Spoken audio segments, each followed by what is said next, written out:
Dit is het testbeeld van ATV Repeater PI6 ATS in Soest. In december 2013 geheel herzien door PE1 FOT, PA3 CWS, PE1 BQE, P1 RQM en PA3 CRX. En dat bestaat uit een hoeveelheid ontvangers, een zender en unit om de hele boel met elkaar te koppelen, waarover ik hier wat zal vertellen. Kijken we naar het blokschema, zien we verschillende antennes, waarvan deze voor de 13 centimeter band is. Het signaal gaat eerst een bandfilter in, een versterker in en wordt vervolgens verdeeld over 3 verschillende ontvangers, die alle 3 een geluidskwels hebben, dus dat je het geluid met elkaar kan verbinden. En dat gaat naar de audiomixer waar het allemaal bij elkaar komt. Dan hebben we het dus over geluid. Het beeld gaat gewoon allemaal naar een quad unit. En die quad unit, dat is dus zo'n exemplaar die 4 beelden tegelijk laat zien.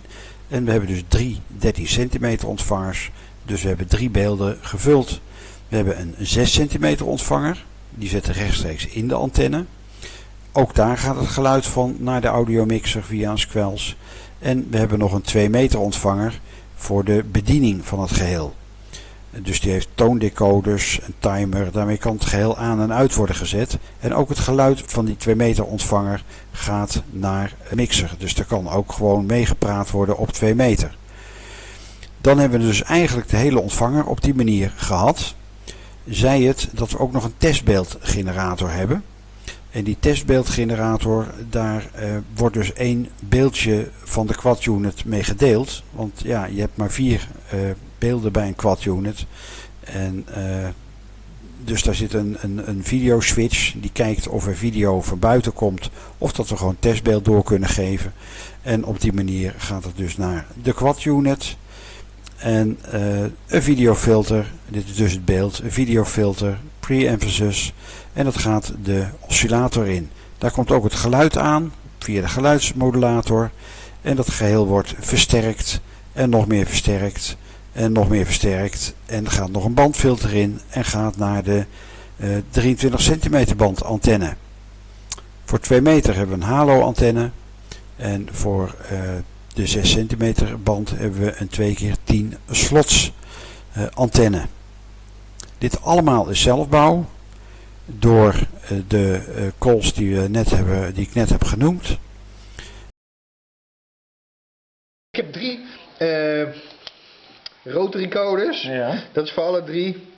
Kan je gewoon de frequentie gewoon weer instellen als je zou willen. Daarnaast heb je weer nog 9 memory kanalen, maar dat maakt ook allemaal niet uit. Dat gaan we nooit gebruiken. Maar als je hem ingedrukt houdt, kom je in de programmeerstand. Ja. En dan moet je dus de middenfrequentie kan je instellen of je 13 of 23 wil doen, of je zender wil of weet ik van wat. Helaas zit het er allemaal in.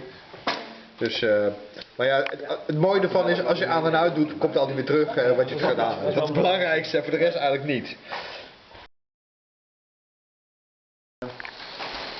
Ja, zo eentje moet ik toch kopen. Dat is onze voorversterker. 13 centimeter. Ja. Echte ACB. Maar ja. C wordt dat ding afgesteld, zit daarin. Dus dat is wel... Maar er zijn die dingen van Van Dijken dan of zo? Ja. Die had het toen, ja, je ziet ze in Frankrijk dat ze wel heel veel... Ja, wel, Duitsland, die kan zoveel vandaan halen. Ja, okay.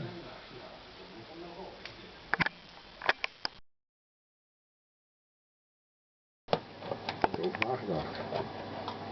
Ja, kijk eens even. Ik vind het jammer dat die deksel erop moet, hè? Ja, dat is zonde, hè, die deksel erop moet. Nee, je hebt meer van de epoxyplaat erop, hè? Ja, er zat er wat daar van die puntjes, kijk. Nee, maar hier zat je... Oh, nou. Oké, nou voor de omzet op PI6 ATS. Hè. De driver. 2 keer CLI 10. Het voedingsgedeelte met een switch voor TX en gewoon dat de spanning geschakeld wordt. Schakelt het negatief, schakel je met TX, ga je van min 5 volt naar min 3 of iets dergelijks. Nou, met extra koeling. Alles kan er nog uit op dit moment. Dat is uiteindelijk de PA op Teflon. En hier zou iets van 1,5 watt uit moeten komen als het goed is. Oké. Schudden voor gebruik. Een dikke koelplaat. En dan hier komt dan de eindtrap met de XRF 286 op. Ja, dan hopen we dat we er een watt of 10 kunnen maken. Nou ja, en dan gewoon voor de koeling, omdat je geen geforceerde koeling hebt. Ja, je moet gewoon echt goed koelen. Alle voedingsspanningen gewoon nog de ding is. Dit is zo'n schakeltor die dan de hele positieve spanning eruit schakelt. En dan komt uiteindelijk het hier op te staan. Ah, die Grafo is het.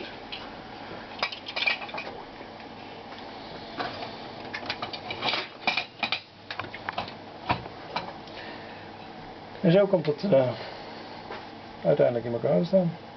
Hier de eindtrap, die gaat dan hier naar het filter. Het filter gaat gewoon door de frontplaat naar buiten. Hier de baseband unit van Tom. Dat is je voeding.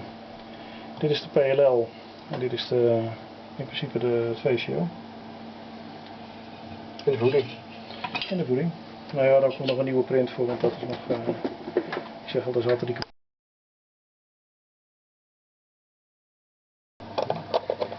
Dat nou niet meer.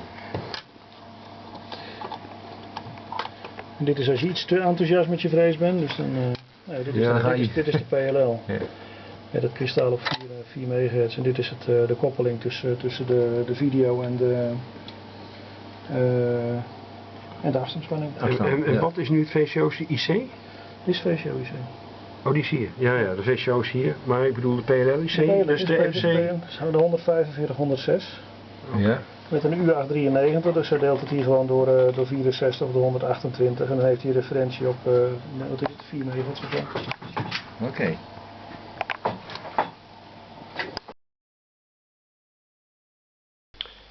Dit is de control unit en laagfrequent unit van PI6 ATS.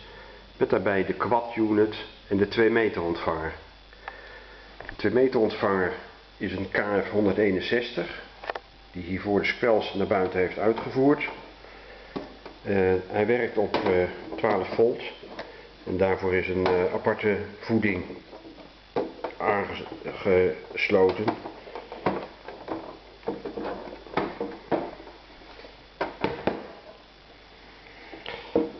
De quad unit heeft een hoeveelheid ingangen en natuurlijk uitgangen. Die is voorzien van een 12 volt schakelaar, zodat die extern, remote, door de control unit aan en uitgezet kan worden. Dat hij dus geen energie verbruikt op het moment dat het toch niet gezonden wordt. De control unit is gebouwd in een 19 inch rek. En bestaat feitelijk uit een voeding, een unit, een printplaat waarmee toontjes en besturing geregeld wordt en een squelch unit en mixer die de verschillende laagfrequentsignalen bij elkaar mengt en als er dus geen signaal is dat er dan ook geen ruis is. En tevens heeft hij de ingang voor het geluid voor de testbeeldgenerator. Dat als die geluid levert, dat dan ook doorgegeven wordt. Zij het dat dan de andere geluidskanalen wel voorgaan. Dus als een van de andere geluidskanalen aanwezig is, wordt sowieso het testbeeldgeluid overruled. Deze connector gaat naar de PIP unit. Deze gaat naar de testbeeldunit waar ook de ontvangers in zitten. 3 ontvangers. Die zijn overigens ook nog eens een keer afzonderlijk uit te zetten. Naar de zender uiteindelijk het signaal. Het geluid wat naar de zender gaat komt hier natuurlijk ook nog een keertje uit. En de net-entree. Afzonderlijke modules zijn gebouwd, moet er natuurlijk nog het een en ander afgeregeld worden en met elkaar verbonden worden. Dat doen we in de check, zoals dat heet. En zo ziet het geheel er eigenlijk uit. De bovenste is de ontvangerunit en de onderste is de besturingsunit. En wat nog niet ter sprake is gekomen is de testbeeldgenerator. Dat is gewoon een standaard videokastje gekocht in China. En daar wordt een USB-stick ingestoken met de betreffende filmpjes en testbeelden.